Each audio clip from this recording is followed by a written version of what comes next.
গোলাপ গাছের পাতা নেতিয়ে পড়ছে বা গোলাপ গাছের ডালপালা নেতিয়ে পড়ছে। আজকে ফেব্রুয়ারি ৫ তারিখ। দেখুন আকাশে কি পরিমাণ এখনই রোদ। এখন কিন্তু হালকা, হালকা ঠান্ডা থাকার কথা ছিল বাট সেটা কিন্তু নেই। তো বাগানের অবস্থা মাশাআল্লাহ খুবই ভালো, কিন্তু অনেকেরই একটা কমপ্লেইন আসতেছে যে গাছের পাতা এবং ডাল এভাবে করে নেতিয়ে যাচ্ছে দুপুরবেলা, সন্ধ্যার সময় আবার ঠিক হয়ে যাচ্ছে। তো আমার গাছগুলো দেখুন মাশাআল্লাহ শক্তই আছে, ঠিকঠাক আছে। এটার কারণ হচ্ছে মূলত পানির অভাব।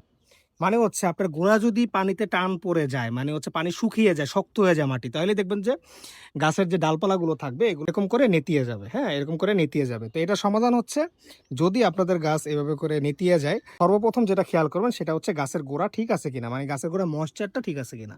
দেখুন আমার গাছের গোড়া কিন্তু ময়েশ্চার ঠিক আছে এবং আমার গাছও কিন্তু মাশাআল্লাহ হেলদি রয়েছে।